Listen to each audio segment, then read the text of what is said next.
you mentioned the word conspiracy yesterday. You said, not sure if there is a conspiracy. And you heard Howard Piggott's reply there.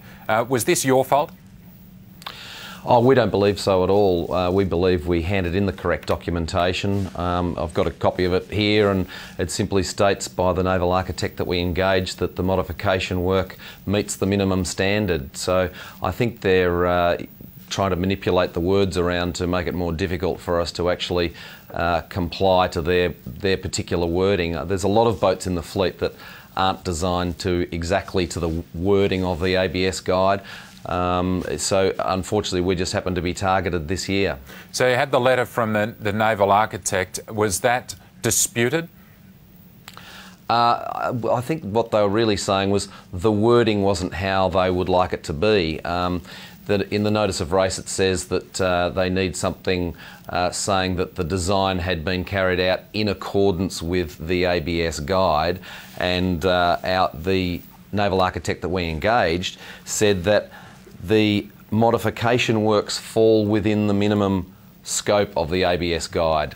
Okay. I'm not exactly a wordsmith, but it sounds like the same sentence to me. And what about the letter from the builder that you had to submit as well? Oh, that was signed off. So I'm not quite sure why Howard is saying the builder hadn't signed off because but that definitely was done. So he's mistaken there. So it's one sentence from the naval architect that's disputed. Now, why wasn't this all sorted out a long time before yesterday? Well, a lot of boats get extensions of time to get documentation in. Howard mentioned there the 1st of November. Well, our boat was still in the shed until about the 24th of November, so we paid an additional $500 fee to have the time extended for documentation to be provided.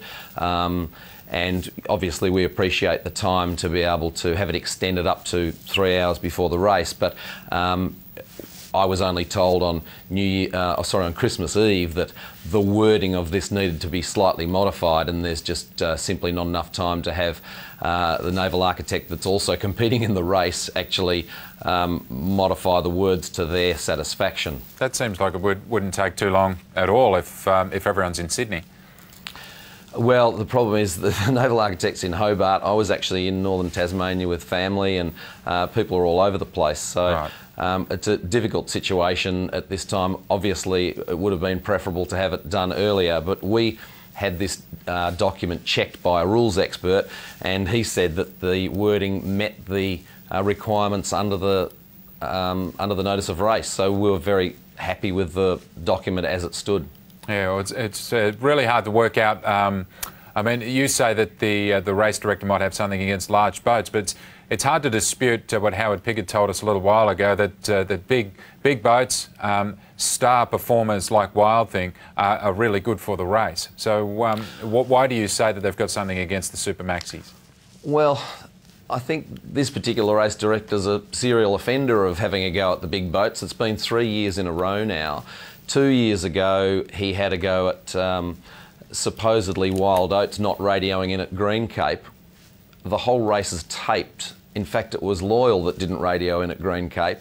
Last year it was another incident, and it just seemed a bit strange that we were the next one in line. There are a lot of boats, as I said before, that don't meet the ABS. In fact, Wild Oats has never met the ABS exactly word for word, so they have their own little interpretation of the ABS guide. So I think really the whole thing needs to be tightened up, and the standard, the ABS guide, actually rigidly enforced, rather than people getting their own little interpretations here and there. Were you pleased to be able to hold off on the documentation right up until the end, because you had this, what you believe is this super modifications that would just surprise everyone and shoot straight down the coast and be in Hobart before they knew what was going on? Well, we believed that the document that we had provided was enough information, and it satisfied their requirements. So we would have liked more time, obviously, to sail the boat and there was a race 2 weeks prior that we wanted to compete in, but we just got pushed back with our new carbon fibre rigging coming in from Sri Lanka. It were left 10 days late, and you know, there was a few delays in the last weeks there getting the boat to the line. We would love to have been out there. Obviously, that's why we're so disappointed.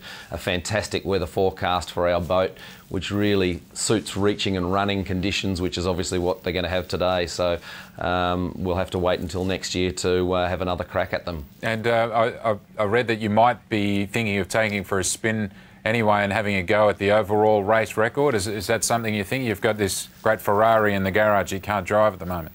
Exactly right, yeah. Look, we'd like to do that. It was just something we were discussing yesterday over lunch, you know, to try and give something back to the crew who have put in such an enormous amount of time and effort getting the boat prepared. And yeah, that's something that we would like to do. The course record is very beatable. It's held by a boat called Mari Char 3.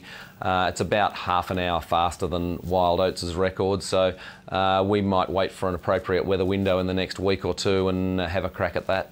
Grant, it seems really unfortunate that things fell out at the last minute. Unfortunate for your sport particularly. How are you going to mend things to go on and compete in future Sydney to Hobarts? I think we'd like to work with the CYC and try and figure out a way where these things can be more correctly and accurately enforced rather than variations of different rules that different boats have, and you know, it's obviously an unfortunate situation for all parties, but yeah, it's something that unfortunately there's only one Sydney to Hobart race every year, and we're just going to have to bide our time and do some coastal racing and just work up for the next year.